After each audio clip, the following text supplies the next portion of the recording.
This conference will now be recorded. All right, it's almost 10 o'clock, so I think we'll get started with just a few housekeeping items. My name is Nick Petruzzi. I'm one of the chapter judging co-chairs for Heart of Ohio. The other chapter judging co-chair is Mike Treese, who will be presenting today on seatbelts for C1 through C5. Right now, we ask that everybody keep themselves muted. There'll be designated breaks for questions and answers. Basically, everybody should see a round microphone symbol somewhere on their toolbar. If it's green, you are unmuted. If it is muted, it'll be red, so you just have to click that to turn yourself on or off. We also ask that everybody keep their webcams off throughout the duration of the talk. You can also, if you don't want to speak up, there's a chat box that I'll monitor throughout this. You can type in any questions and we'll read through those at the appropriate time. Each of the slides will be numbered, so if you have a specific question related to a certain slide, try to remember which one that is so we can easily navigate back to those. Just as a reminder, everybody is eligible for one judging point. If you pre-registered, you do need to be on at least half the time of the technical talk. We monitor specific login and log out times. I believe so far everybody that's logged in, I have your names and or NCRS numbers. If I'm missing anything, I'll try to reach out to that person during the talk just to get more information so I could be sure to assign it to the correct person. Just a little background for Heart of Ohio. We've got about 75 or 80 members, mostly in Ohio, but also in some of the adjacent states. This is, I think, the fifth, maybe, virtual school we've done in the past several months. We record each of these, and within a week or so after the session, it's posted on our chapter website for viewing and download. Once that happens, I will send out an email to everybody who registered, just with the link to download directly from GoToMeeting. Eventually that link will expire, but you could always go to our chapter website and find the presentation, both this one and all the previous ones. We'll probably take a quick Q&A break after each generation, just to answer any questions, and then we'll have one at the very end. So I think with that, and if you have any questions for me throughout this, just send it in the chat box and I'll be sure to respond to you. So I think that does it with the housekeeping items. So I think I'll turn it over to Mike Treese and he could start things. Mike? Okay, thanks, Nick. Most of you know, like Nick said, I'm the co-judging chairman for Heart of Ohio. I'm also the chapter chairman for the Indiana chapter. I also belong to Queen City and Cincinnati, Miami Valley and Dayton, and the Michigan chapter. I try and participate as much as I can in these chapters. My free time, I run my own business, so we'll get on with this. First thing I want to say is U.S. Patent 31-2085 was issued in August or February 10th of 1885 for a restraint device designed to protect passengers in a car, which that kind of caught me. I didn't realize they had stuff clear back in the 1800s for seatbelt type stuff. And 1955, state of Illinois passed a law that all cars registered, new cars registered in that state had to have provisions for seatbelts. So that's why in 1956 and 1957, Corvettes had provisions, but they were dealer installed options. First seatbelt actually started in 1958. We had the 58 panel were all gray. They were fastened with anchors through the fiberglass.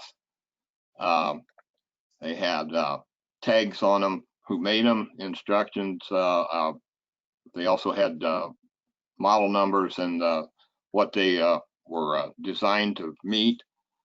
All belt webbings was 6,000 pound webs. They were 58s were 4 panels. The tags, as you can see here, originals are just a little different than most of the reproduction tags. You can see down there at the bottom where the CAA, it's off just a little bit on the spacings on that. Other than that, it is pretty close. They were kind of a cotton fabric type thing. They were with the blue lettering on them. The where they were put out on the buckle end and the male and the female buckle ends there, you can kind of see they were in different spots. On the female buckle end, they were more toward the floor. On the male buckle end, they were up kind of toward the end. Like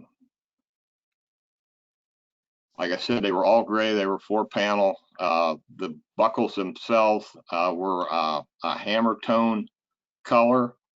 You can see the parts that anchored them to the floor, which was called a ham bone. It was threaded in this particular manner. And no matter what color your interior was, you got gray belts in 58. This changed in 59. There's just a better view of the male buckle, the hammer tone color.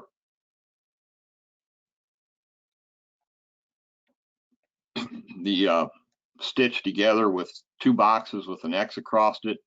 You can see where the tag was stitched right here on the other side.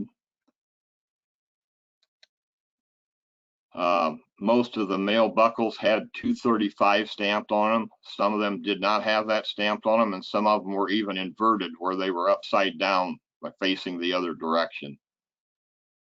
All the holes were square in the up to about 62 was before they changed. In this area right here, it was pretty much square.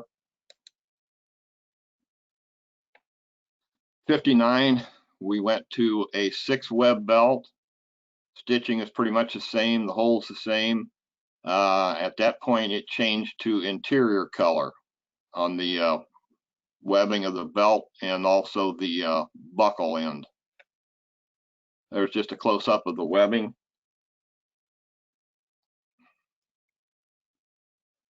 As you can see, the 235 lasted through there too. And you can kind of see part of the tag here just below that. The female ends all had this US patent number on them. That lasted up into 61, I believe it is. I'll get into that here in a little bit more. And you can see the female end was painted also interior color at this point in time. Mid 60 to 62, the tag changed. There was some differences. They added a model number and changed it, or took out the company incorporated and put SAE spec at the bottom. Here you can see an original versus a reproduction. They are pretty close, not too much differences in these. '61, the early belts were still painted interior color. This changed a little bit later in '61. Also in '61, you can see up to about VIN number 5500, they were 6 panels. After that, they could be 4 or 6 panels. It varied with the color of the interior and how popular that color was. They ran out with a 6-web and went to the 4-web earlier on the more popular colors. Also in '61, after VIN 5500, you could have either a polished aluminum or a painted top part of the buckle. And also on these buckles, it could be painted on the inside, or both sides could be painted, or it could just be painted on the one side on these earlier models. Here's the 62. They come out with they changed the tag again. It's a little bit different here. You can see the difference between the early 62s, 62s up to the newer 62s here. They changed from the CCA spec to a federal spec number. In 61, 62, there was a lot of little minor changes. And if you're ever judging them, this particular item here is in the judging manuals, and it really, you need to pay a lot close attention to the VIN number because there's so many different things that changed in this. Later on, a lot of changes here, but through VIN 2500, you can still see it is painted or natural. After that, they are all natural.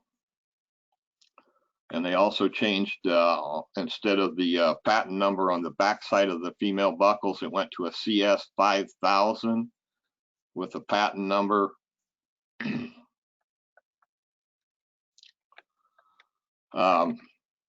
The CS5000, I've seen a couple variations here. This one is a patent applied for. I'm not sure if that was used in Corvettes, and I'm pretty sure this PRC is probably an aftermarket. I don't believe that is the original female buckle.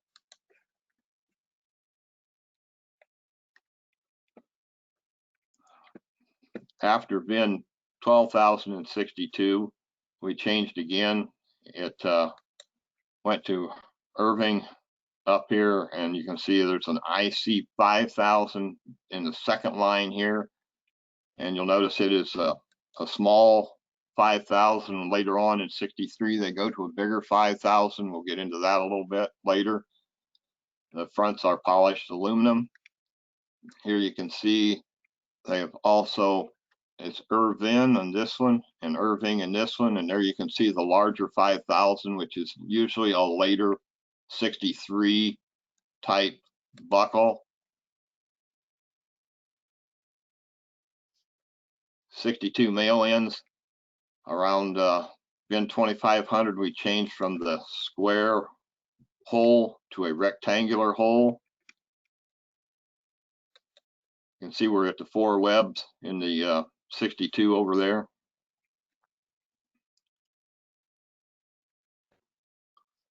'62, we had a third design in the tag. It said Chevrolet across the top instead of Irving.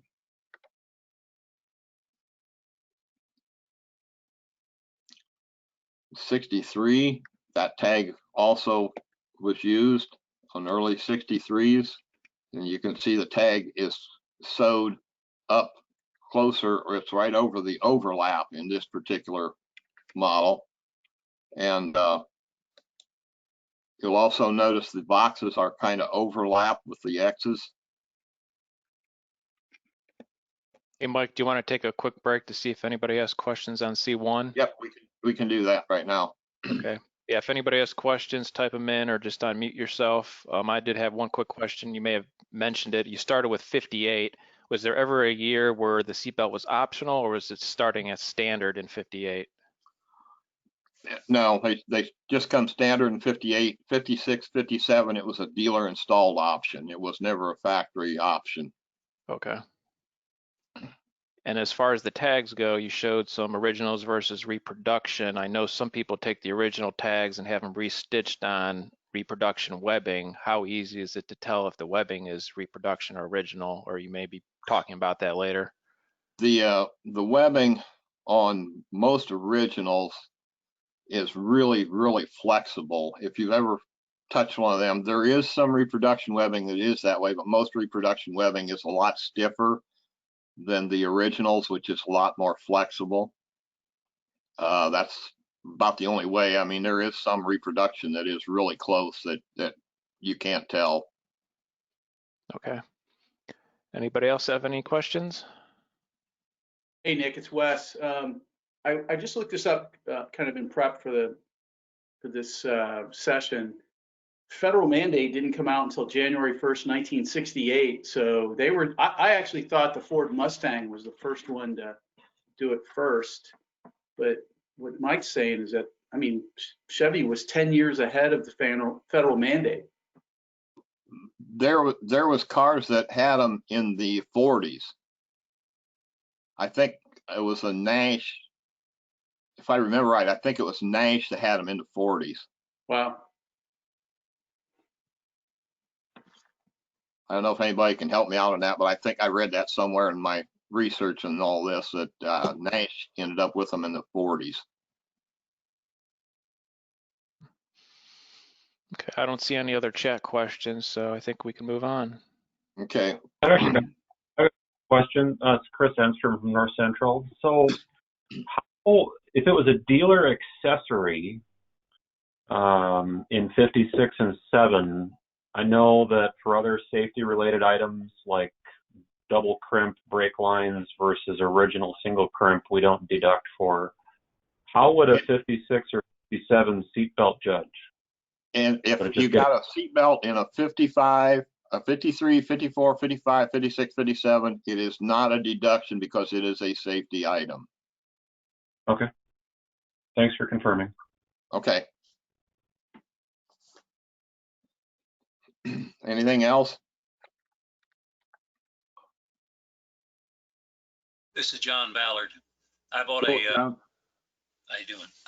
I bought a 57 Corvette, and it had those seat belts, or the early seat belts in it. And it was not, the mandate was from the city of Detroit. They made them put the things in. That's the reason why the guy had to go back to the dealership and get it in this case. I know because I talked to the old man that I bought it from. The earlier belts were a lot different configuration than what come out in 58 too. There was a lot, the hookups on them was a lot different. Yep, no question about it.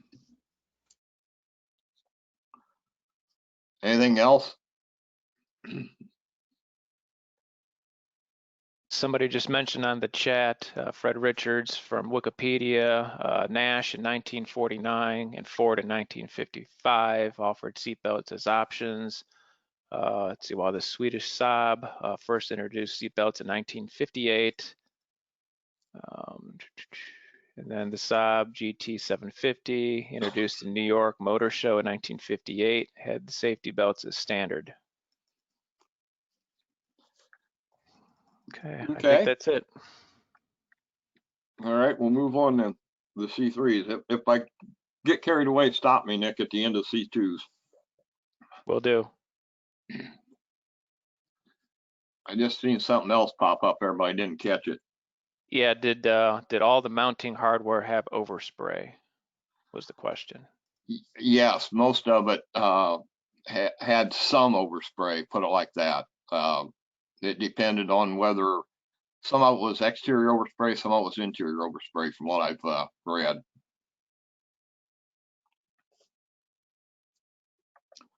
Anything else?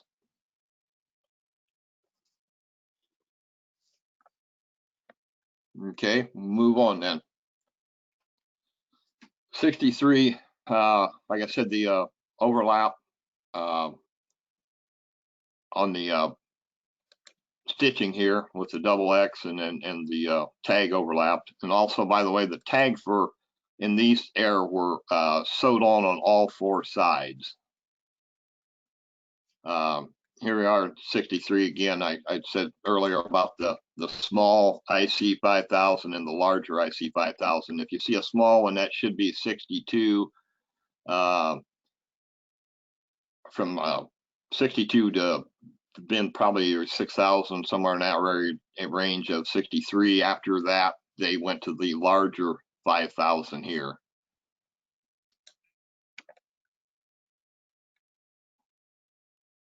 There's the female buckles, just polished, plain, no paint, no decoration or no markings on it at all. Here's 63 early tags and late tags, originals versus reproductions. They changed somewhere around VIN 7000. Reproductions are pretty close. You can see some minor variation in the lettering.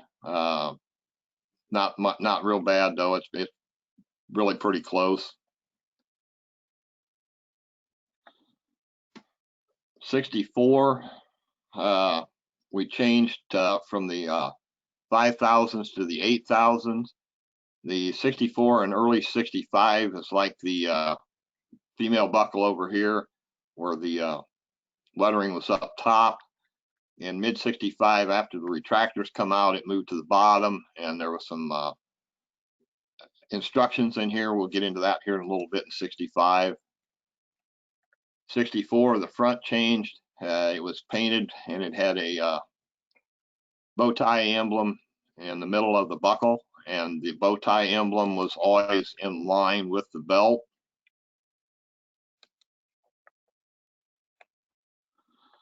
Here's the parts for 64 female buckle.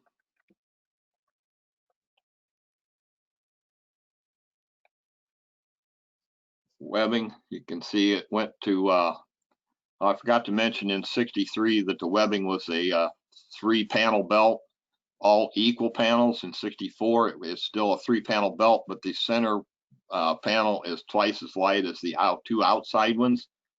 And you can see the overlap on the stitching again. It boxes overlap with the double X in them.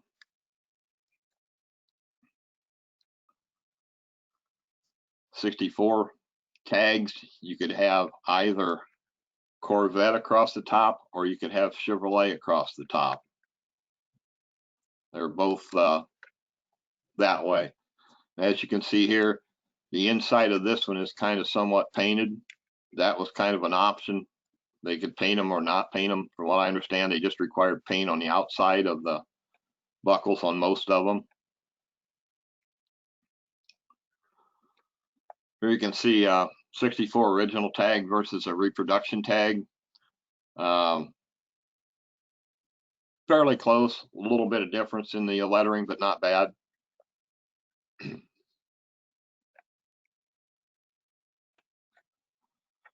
These are the early 60, or the 64s, early 65s, the IC 800.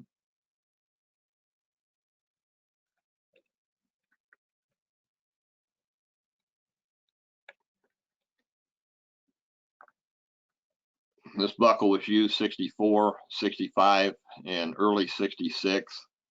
You can kind of see what's left of the paint on the one on the right. And you can see there was a little indentation for the emblem there in the middle. 65 tags. A lot of 65 tags had 64 dates on them, especially in some of the less used colors. You can see the tag was put over the overlap again where it was sewed on the male ends. Again, in 65, you could have Corvette or you could have Chevrolet, either way.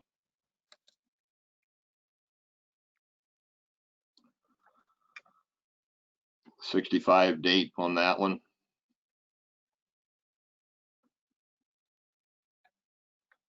Okay, the retractors come out mid-range 65, actually toward the early part of 65.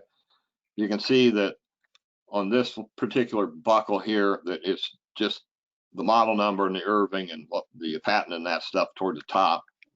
When the retractors come out, they put on the instructions for the retractors at the top part and moved the lettering to the bottom part of the buckle.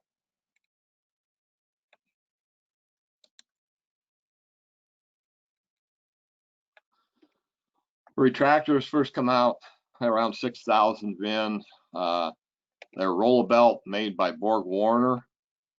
The 65s usually had the roll belt on them. They went into a receiver boot type piece on the outside of the seats. There's a little close-up of the roller belt. That's a 65 type with the roller belt on it. It's got patent pending on the bottom, and should be a BW somewhere also on it. The tags, when it started the retractors, they wired these tags to the outside passenger, the passenger side mail belt on the outside. The tags, there's a little difference in the reproductions over the originals. You can see the printing is a little bit different. 66 used basically the same setup as in 65. 66 retractors, some of them lost the roller belt, and it was just patent pending in the Borg Warner Model 100 BW on them. Early 66, the was a place to fasten them on the console, along with 65. There was a place to fasten them. Original, or the early style, was a little different than the later styles, as you'll see here in a little bit. It's pretty much a solid tongue sticking out. The stitching was a little bit different, just a single box with the X.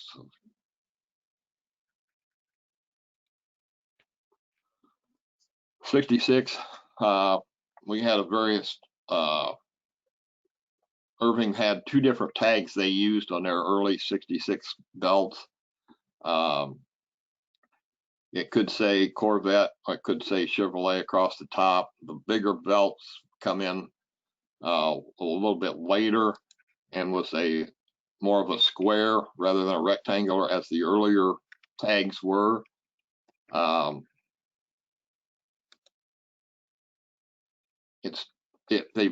The two cross was used simultaneously for a while. The rectangular ones were used more early cars. The later it got, the more rectangular ones was used. And then Hamill started when the shoulder belts was started for a, it was introduced as an option. They went to the Hamill rather than the Irving, and it's a little bit different. The tag is still the square, but it's wording a lot different on it. You can see the here's a original versus the reproduction. You can see the reproduction is kind of offset a little bit more than what the original was. Across the bottom of these tags here was ink stamp date codes.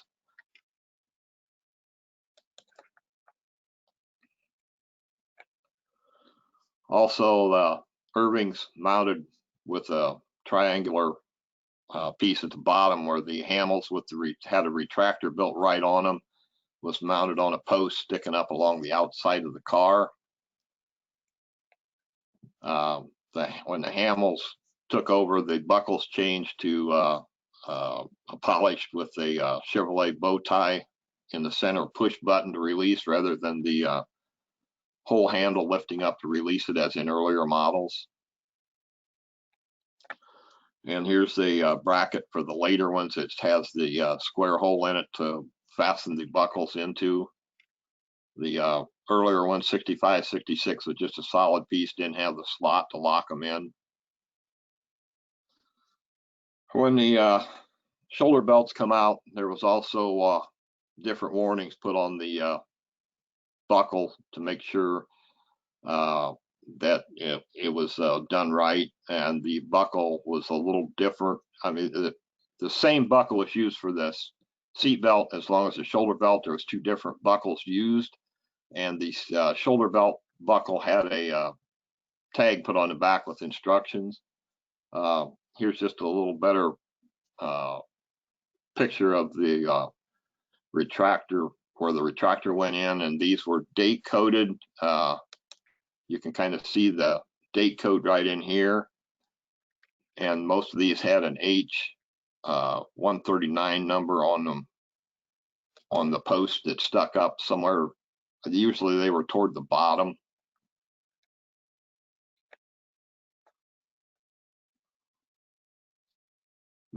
This just kind of shows where the tag location was at.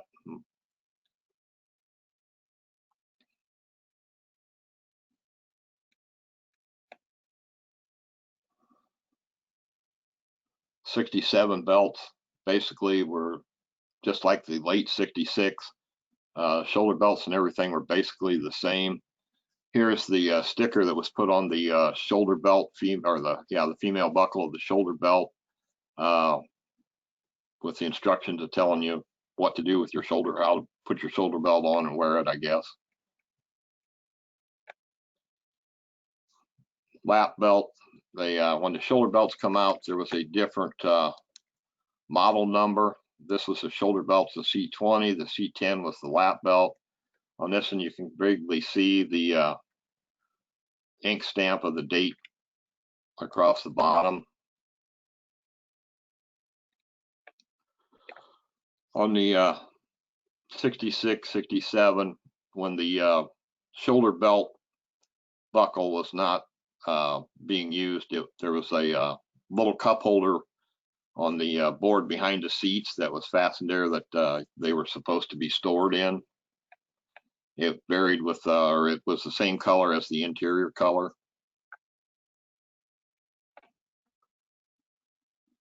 There you can see a original versus a reproduction tag on this one. And when the Hamel took over, they did not sew these on all four corners. It's just on the two sides. The bottom and the top was not sewed.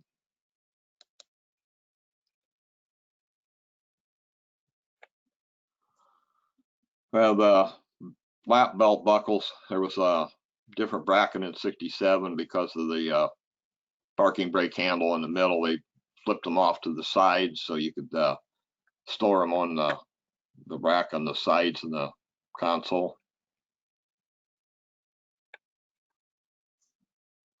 In 67 with the Hamels, and the boot was totally enclosed around the top, unlike the earlier 66 where it was open with the roller belt retractors that went in. The retractor was all inside in these units. There you can see the date code in the bracket. These cables were used underneath the car to hook to the seatbelt anchors fastened into the frame. Here you can see where they fastened into underneath the car. I think that's it for the C2s. We got questions or comments or? Yeah, there's several chat questions. I'll go through those first, then we can open it up to anybody that wants to unmute. The first question is kind of a follow-up on the C1s where we talked about a little bit of overspray on the buckle hardware. Then the question was asked, do you deduct if there's not overspray? I'll let you, give your 2 cents on that, but my guess is there's probably going to be more than just the hardware on that judging line item. So you have to consider that, plus you have to consider the CDCIF, which if overspray is part of finish, then that's only 20%. When you consider all that, it might not add up to a full point to be able to deduct. Mike, what is your thought? There was cars that probably there was very, very little overspray. I mean, it probably varied a lot. I would not make a deduction if there was no overspray on the mounting hardware down there, personally, but because I mean, it varied so much between car to car. Okay. And then another question, I think it was related to either 65 or 66. Some of your photos showed a rubber stamp on the back of the buckle. Is there any significance on that rubber stamp? A rubber stamp.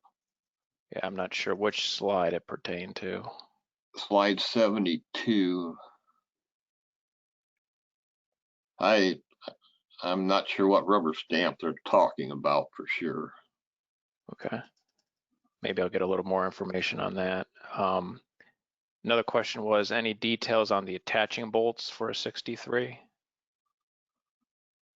I've had some pictures of some bolts. They're just a shoulder type bolt. I'm going back through and see if I can see any stampings on what they're talking about.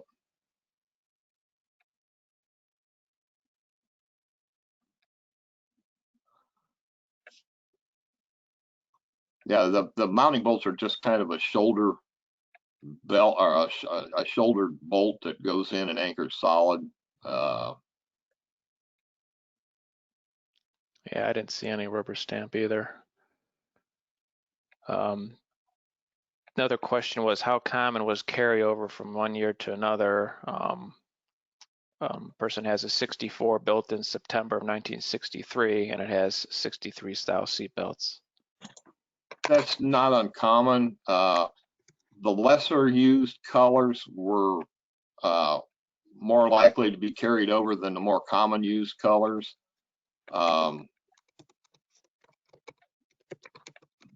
Because I mean, they had a supply of so many on hand, I'm sure, and I'm sure the more popular colors, was used up a lot earlier. So if you had a less popular interior color, I'm sure that there's a real good chance that you got the year before's leftovers. Okay. And, That makes sense.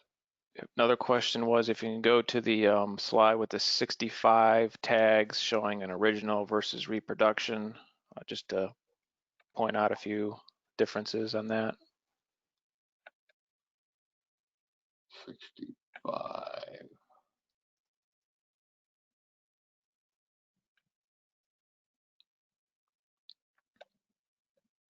64.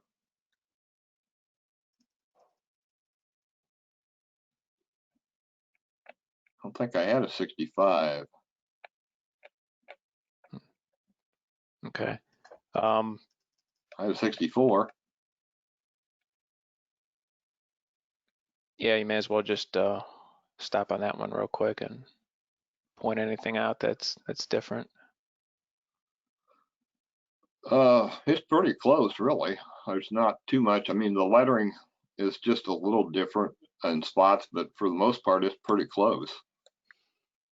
I would think almost all the original tags are going to be somewhat yellowed. It's probably rare to find one that's fairly white like a reproduction. Is that probably a safe bet? The later ones, like 66, some of these are the material is a lot different, and a lot of the later stuff is well, they changed to a paper tag later on in C3s, but a lot of the earlier ones like this they reproduced them in paper too, which is really off because this should be more of a cotton type material. Where this looks, you can kind of see more of a green in this particular tag where you can over this original. Okay. Another question is on the 65-66 retractor roller belt, with or without it. Talk a little bit about the configuration differences between the two and any differences on reproductions. 65, about all of them, but the first very part of them didn't have, well, they could have or they couldn't have up to like, I think they pretty much, after like VIN 6000, they started having the roller belts pretty consistent after that area. Before that, it was hit and miss from what I understand. As far as the reproductions, I'm not too sure how close the reproductions are to these. Is that what they're talking about, to the roller belts themselves here? I think so, but I'm not entirely sure. Because I'm sure there's some reproductions out here that's probably really close to what these here, right? This particular model is right here. The roller belts, I'm not sure how close if they've got the roller belt on there in the same fashion or not. I don't know. I've not seen that many reproductions of them, but I'm sure they're out there. Okay. While you're right around 65, that question on the ink stamp, it was, it wasn't a rubber stamp. He clarified the ink stamp that's on there. On the 65. Or for one of them had a stamp, if I remember right.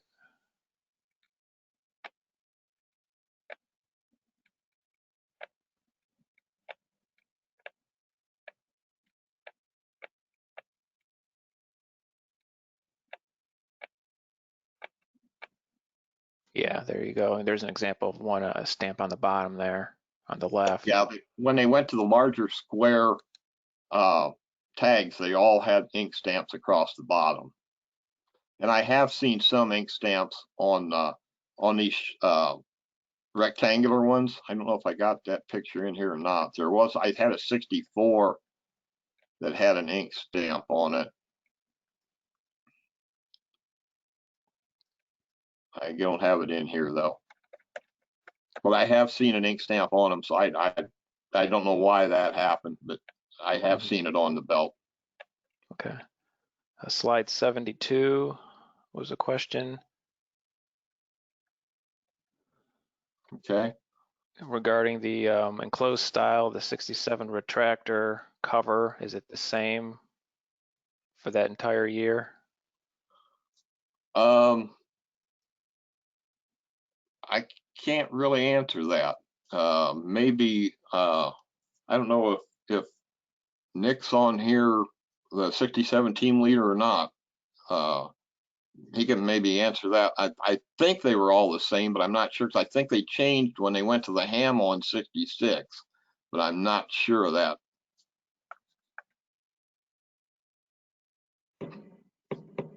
I haven't noticed a difference on the configuration on the top there. I think they've all been enclosed. I haven't seen open ones at all.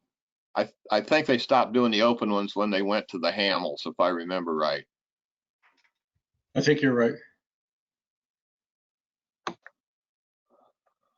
Okay. And then the other question was on the 67, the belt holders next to the e-brake, were they all solid, or did any have the cutout holes in them? All on my No, I've seen them with both, and I've also seen one or two that just had one side open. But I think that happened where the earlier ones were closed and the later ones were open. But I wouldn't say specifically when a VIN would indicate that. I'd say under 5,000, they might be closed. Okay. And then were in general, the seat belts specific to Corvette, or was there any other model crossovers? From what I understand, the earlier ones that last where the whole top of the buckle lifted up, supposedly the paddle part of that on Corvettes was supposedly a ½ inch longer than passenger cars. I can't really confirm that, but I've read that somewhere. So I don't know if anybody out there has ever done any measurements to see if that's the case or not, but I read that somewhere, so that's about all I can tell you on that. Okay. I think a lot of the belts that had Corvette on them were for Corvettes only. I'm sure a lot of the passenger cars had to use different lengths because I'm sure the seating was a lot different. So I imagine for the most part, most Corvette belts were for Corvette only. Okay. Yep, the slide with the 65 orange tags, if you can show yes. that again. Differences between original versus reproduction, and have you seen it without the part numbers? Have I seen them without the part number? Without Right, without that stamp without on this there. right here? I think most of them supposed to have that on there, and then the back side it should have some writing on it. Yeah. And then you think it's just the type of paper and the color of the orange that differentiates the original versus repo? There's as you can see here, there is some difference in the print itself. I mean, this here, all of the part is all capital letters, where here you got a capital with small letters after it. Same thing on the printed on this side, and in USA, you can see the IN is all capital here, where it's a capital and a small letter here. So I mean, there is some configuration issues there. And as far as the retractor, I mean, if you look at the font, it looks like it's a lot different. I'm not. may just be the size of the tag too, because this looks like it might be just taken a little closer on this one than it was on this one. Okay, then another question on slide 75 with the underbody cables. If those have been back in production since Long Island Corvette stopped making those reproductions. Not sure if you or anybody knows about that. I can't offer any help on that. Anybody out there got any comments?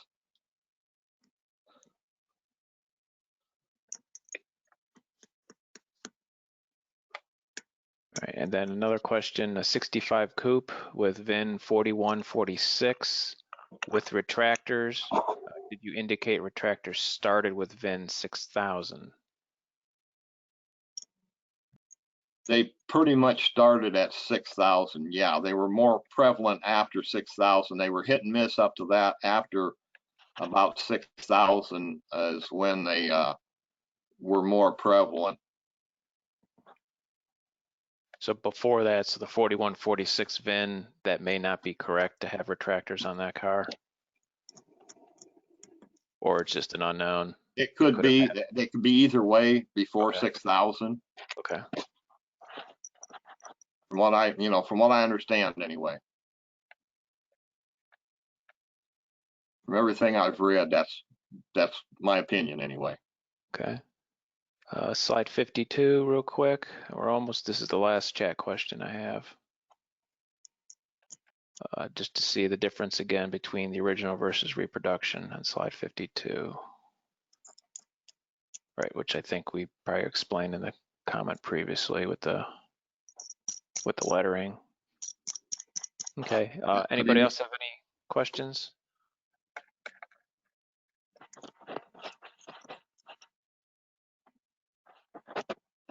Okay, I think we can move on. Okay. 68, belts use basically the same outside, but the inside, instead of having the bow tie with the Chevrolet in it, we got the GM Mark of Excellence in the middle. The warning or the instructions is on the back side. And the handle is down below where the belt area comes in here. The stitching, you can see the little different. You can see where the tag is stitched on here.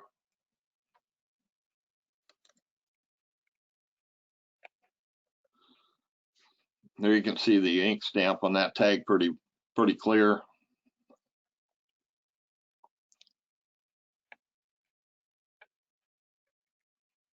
The 68s had warning labels for the lap belt and the shoulder belt that was sewed to the belts themselves.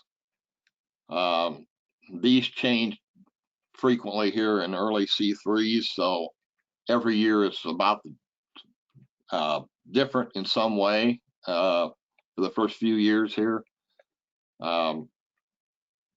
This is all laid out in the judging manuals. If you're judging one of these, you can follow it pretty, go to it for your instructions, I guess. You can see here the stitching on the 68s. We've got 3 boxes with X's. I don't know whether they had some issues with them coming undone before and they went to an extra stitching on this one, or what happened for sure. But you see the shoulder tag has got a C11 here for the model, where the belt tag, that's the shoulder tag. Now let me get here. Rather than having the metal pieces, they put pockets in the console area to store the belt buckles in. You can see this one's in the buckle, or in the pocket itself. 69, there was a clip added to the front of the seat mid-year through there, and you also see on the 69 there was a plastic piece put on the belt to store the extra keep the extra length of belt in check or intact so it wasn't flopping all over. There's the clip that's screwed to the front of the seats. That was 69, 70, 71, I believe it's like this. Early 69s, the buckle changed quite a bit. It's a plastic piece with a round push button in the center, and you'll notice on the male end that it's just a narrow slot. And this slot here is where your shoulder belt hooks into. In 68, the shoulder belt was a option in all convertibles and coupes. Starting in January 67, it became standard, and it is standard in all coupes the rest of the time. But the convertibles, it is an option clear through 75 for a shoulder belt, which seems totally backwards to me, but that's the way it was. There you can see a shoulder belt that is hooked up to a 69. Quite different than the 66, 67, 68, where they had two different male buckle, or males and females. The 69 had a male that had a protruding connector that went into the slot.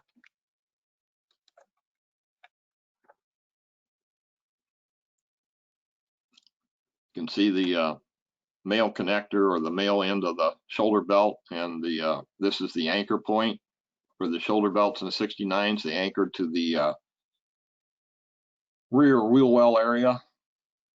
There's a support fastened to the body in there for that. Here's a close-up picture of an early 69 buckle. You can see the plastic part.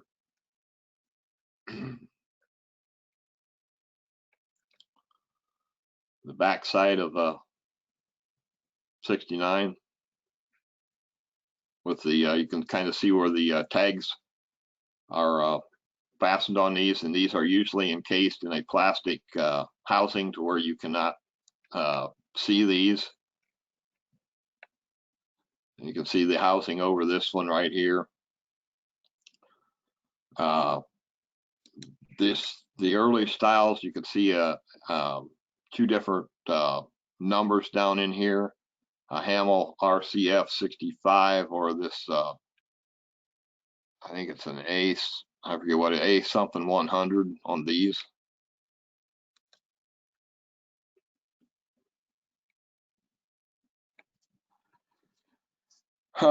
Mid 69s, we changed from the plastic piece to the stainless steel brushed metal piece with the GM Mark of Excellence push button in it again, a lot different than the earlier ones. You can see a difference in the plastic shield that goes over the belt that anchors in the center also. The later 69 buckles.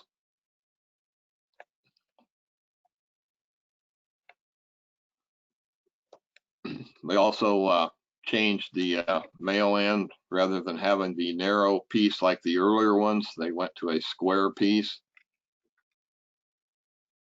or a square hole to anchor into.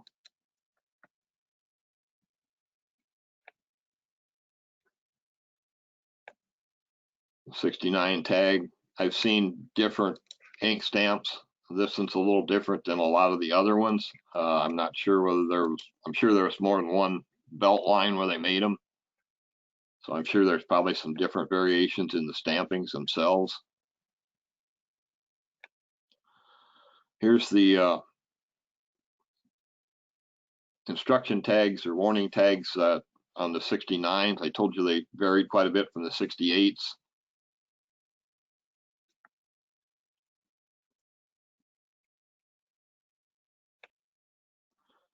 '69, midway through, this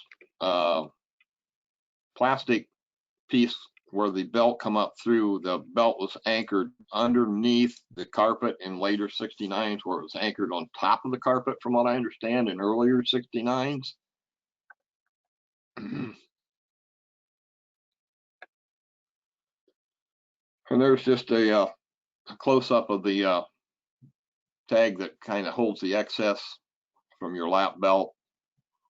Has the instructions on the back side of it.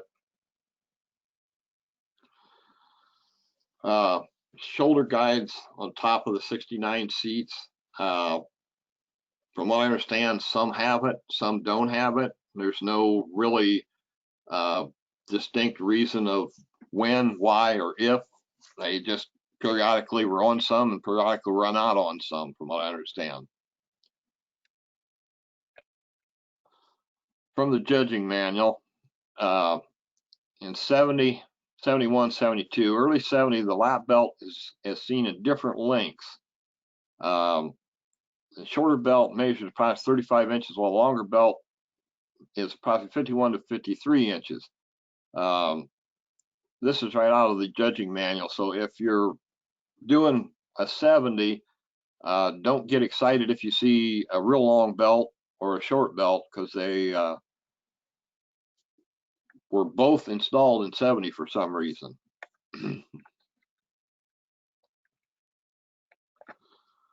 1970, the female end changed. It put the anchor post on the male part rather than having a slot and having the anchor post on the shoulder belt in 69.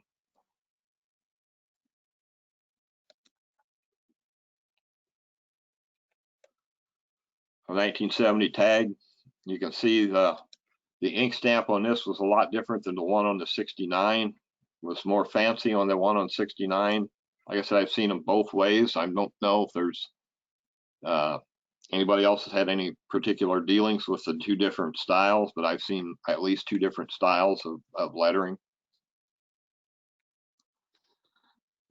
Here's your instructions or your warning tags on a 70. They're something similar to the 69, a lot different than the 68s.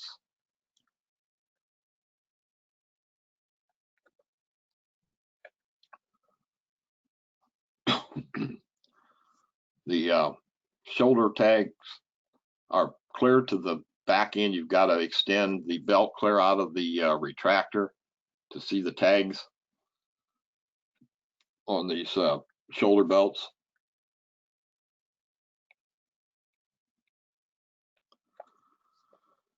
'70 through '72, the seat belts come through an opening in the seat, and it had this rubber protector on it to keep it from going back through the seat. The back of the bezel is a black thing. It comes through a cutout piece on the front.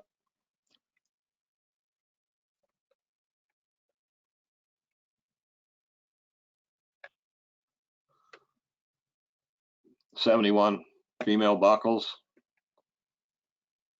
Like, again, you cannot really see these when the rubber boot is over the tag or over the belt itself. '73, we went to a retractor that was put underneath the seat. This particular cover is plastic and it's got a part number on it. Usually it's on the inside where you can't see it. You can't hardly see these underneath the seats anyway. Part number 81 for one side, 82 for the other side. There you can see how it's set up without the cover over it. It's got a what they call a guide that the belt goes under.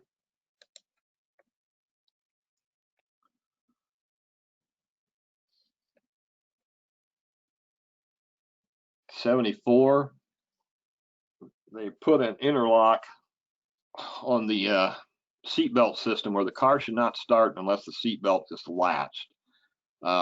This did not last but through the year, and it was changed in '75. There's a excuse me, a hookup on the retractor and the belt end where if it's not connected, that the car should not be able to start. 74, the coupes, rather than having a separate shoulder belt and lap belt, they were hooked to the same D-ring that went into it.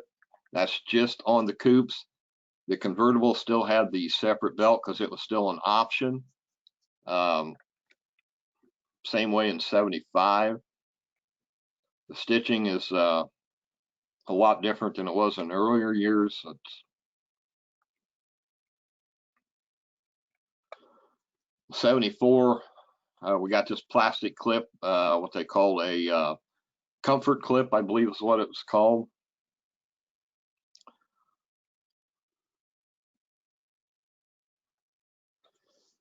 In 74, the cover was a fiberglass rather than a plastic, and it had a different part number. It was configured just a little bit different than the 73s. 75, coupe belt set where the shoulder belt and the lap belt was in the same D-ring down here. You can also see that 75, it had the little plastic comfort clip on it. You can see there was a seatbelt warning that lit up a light, buzzer, so forth, that was plugged into the female part end.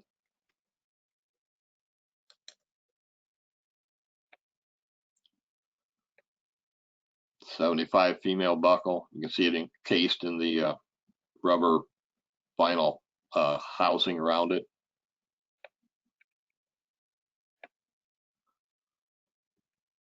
Warning or the information tag on a 75.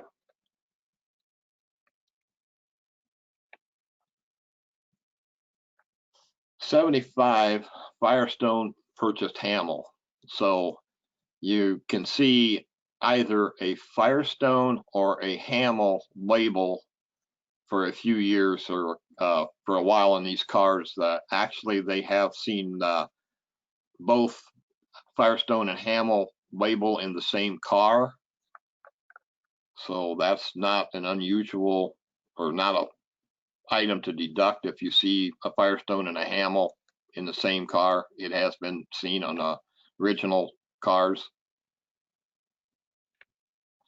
75, the retractor is a little bit different again. There you can see a part number on the inside of it. I guess that's the outside where the carpet lays over it.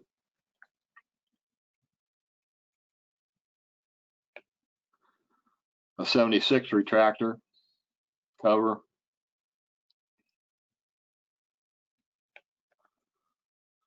And here you can see a 78 original versus a reproduction tag. And there is some considerable configuration differences here. I mean, if you look at the 468 here compared to the 468 here, the Firestone is a little different, not much, but a little different. Model number of the C-75, you can see the 75 is a little different on the reproduction versus the original.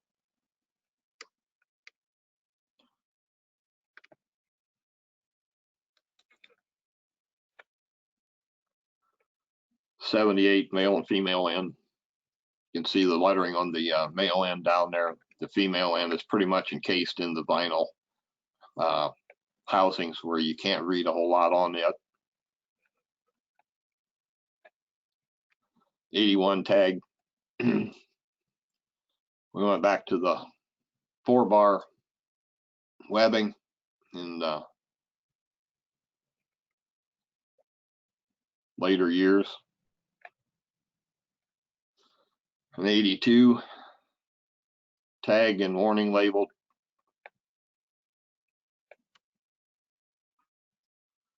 And that's it for the C3s, so we can get questions or answer the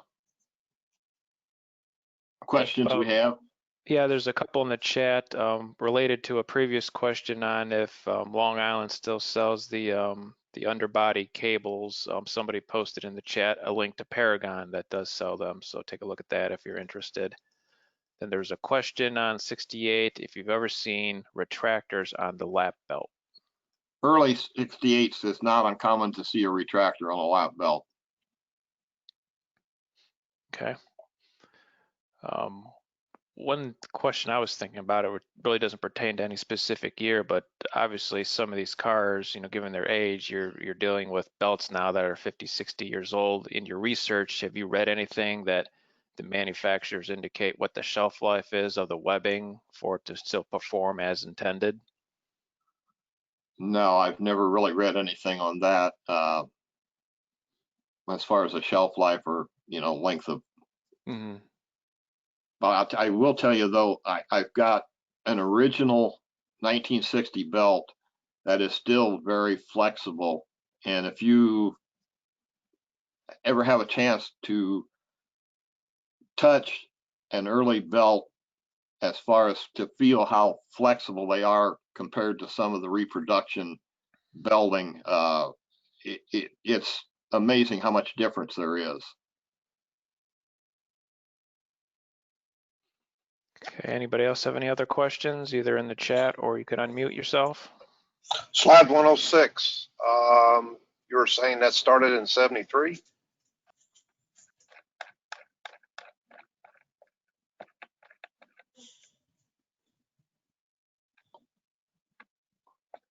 Yes. Because the retractors are on 72 as well. The underneath the seat? Yes, Okay. because they also had a little warning for the or the horn for the Yes. passenger seat as well. Yes, I knew that in 72. But they had retractors on 72 Okay. underneath the seat. Okay.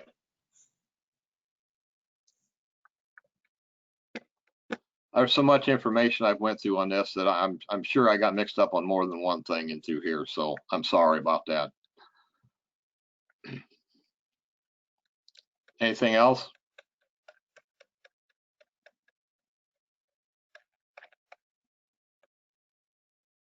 Yeah, Mike, it's Tom Dingman. Yeah. Did you mean to imply there was a time period when the car wouldn't start unless you had your belt hooked up? Supposedly 74, from what I understand, was supposed to be that way. But not 75? Nope, 75, they changed it. They did away with it. Evidently, there was so much complaints or everybody was bypassing them or something that it was done away with in 75. It was just in 74.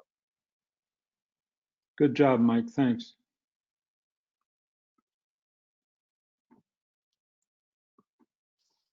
Okay. Nothing else. We'll move on. C5s. You can see the paper tag on the belt. TRW started making the belts. Actually, TRW replaced the belts because the earlier Firestone, from what I understand, there was a recall. I'm not sure what the issue was, but TRW replaced the early belts, so it could be either, from my understanding. C4 webbing went to a 5-bar. An 86. I don't know if anybody's got any information on what the recall was on the early belts and the C4s, but I do know there was a recall on them. So if you see a Firestone, it was never, or it was never taken back to be replaced, I guess.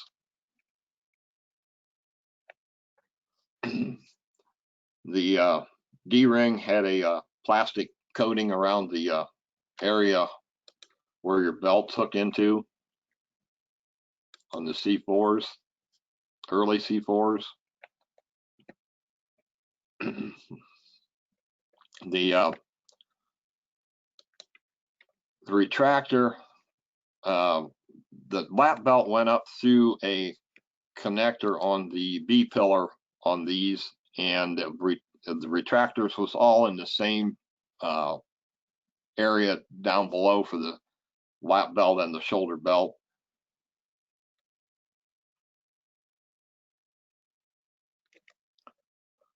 It's an 88 tag, pretty much basically the same through the early parts of the C4. 93 tag, you can see it's changed a little bit from the earlier ones. The date code down here is a little different than the date code on this particular and 93.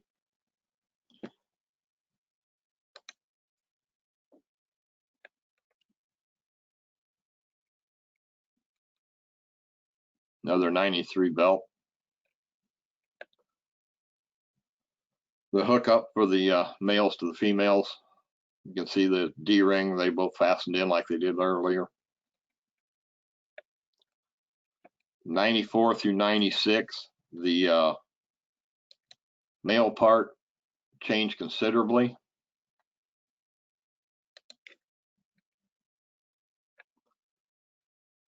The female buckle, you now push the red piece here on the ends to release them.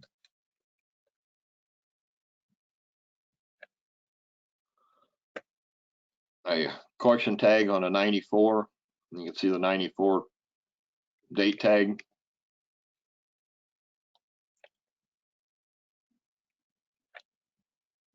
There's a 95 date tag.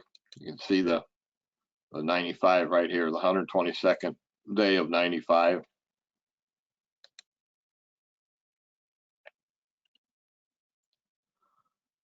There's a belt out of a 96 Grand Sport. The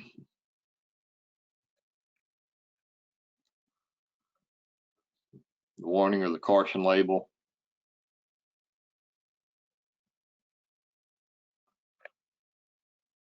That's the C4s. Is there any questions on them? No chat questions. Anybody else?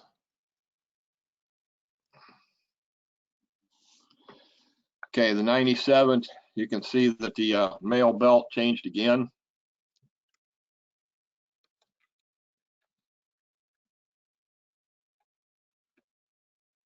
They had stop buttons that went that held the shoulder belt from going clear back down, so you could grab it. 98, you can see the webbing has changed. They went to a 6-7 bar.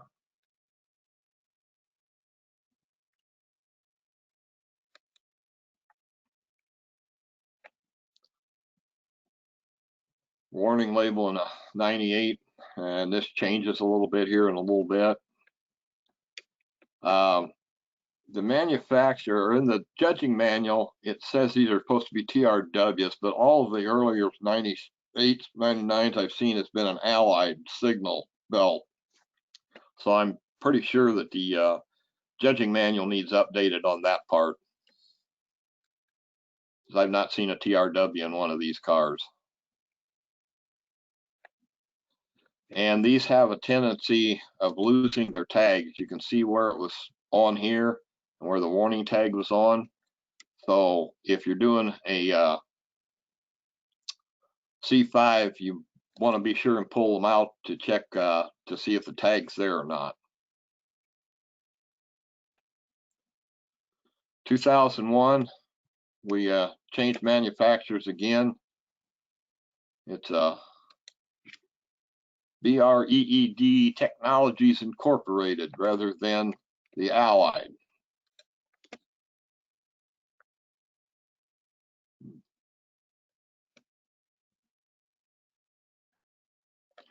You can see the difference between the 98 warning tag and the 2001. It's got printed in USA where this one don't. It's got a part number where this one don't.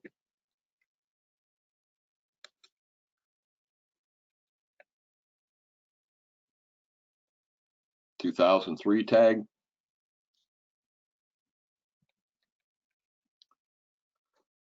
And if you see this little item right here, that's a dead giveaway. It's not an original part.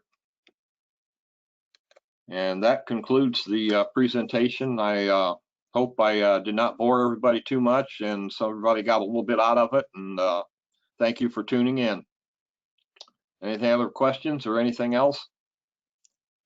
Great presentation, Mike. I don't see any chat questions, so we'll open it up for people to unmute themselves if they have any questions on C1s through 5.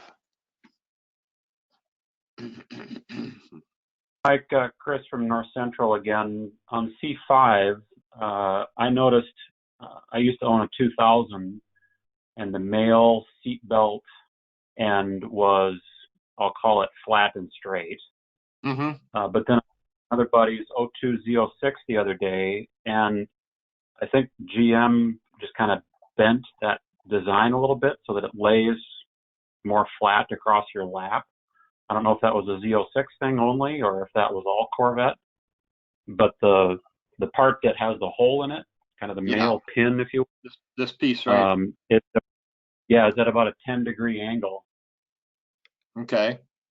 Where it catches the belt and where the male part goes into the other receiver, that's all in a plane.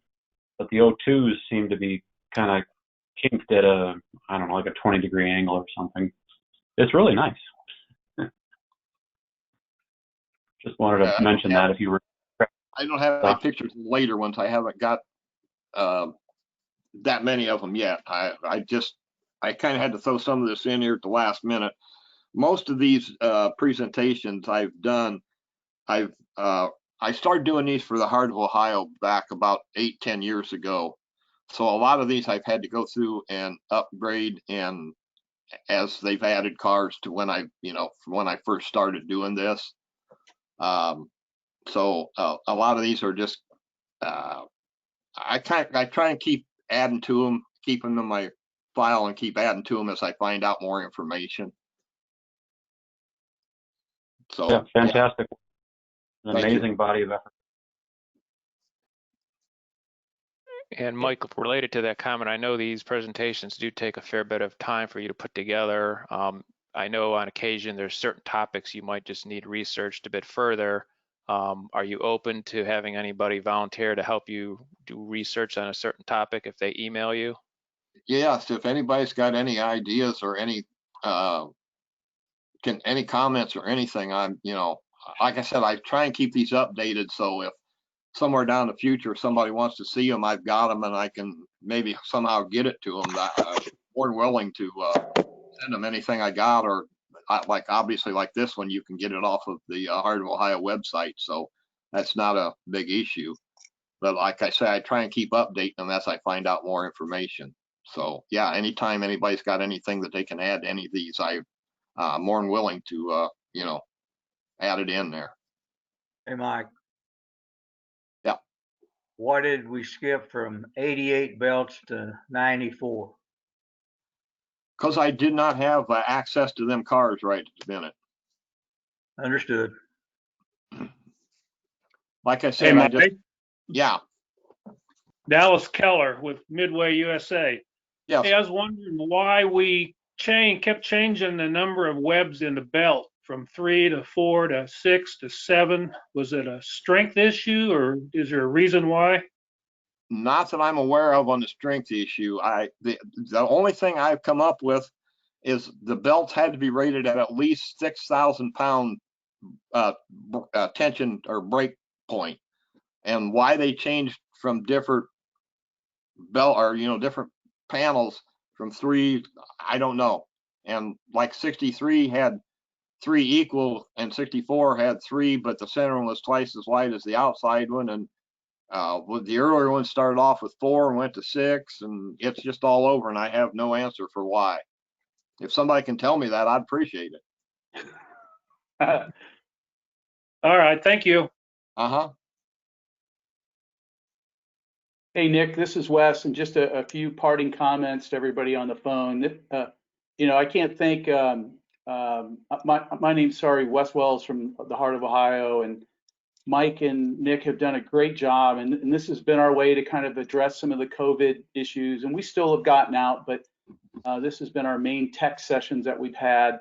And so I can't thank them enough. This will conclude our kind of 2020, and hopefully we don't have to have too many of them like this, but we found that it to be a very successful way to kind of communicate, especially among our membership. And we have found that there's interest across other clubs. So been really pleased with, as somebody pointed out, not only just the presentations and bringing us together about kind of these cars that we enjoy and love to kind of pander over, but just the level and detail of knowledge that Mike and Nick have put together. It's just been, you know, we've had these on valve covers and intake manifolds and seat belts and window washer systems. And every time I go through these, I learn something new. And so we really appreciate, like to Mike said, if you guys have something that you would like more of an interest on, we've been very successful in putting those together. And you would be amazed at how many pictures that Mike takes when I've seen him go to different places. So, but I want to thank you guys again, Nick and Mike, and for everybody that's been on the call. You know, especially this year, it's helped us keep together. It's helped us really try to keep the club with some touch points, and we just can't thank you enough for your detailed knowledge. So thank you. Yep. Thanks for the comments, Wes. And just as a reminder to everybody, in about a week or so, judging points will be assigned as long as you were online for at least half the tech session. And then in about the same time frame, we'll post the recording on our site and also send you an email link to where to download it. So I think with that, I'm going to end the recording and we're going to conclude today. We appreciate everybody joining, and hopefully we'll see you next time. We do have 2 more posted right now, part 1 and part 2 for January and February. What was that topic again on, Mike?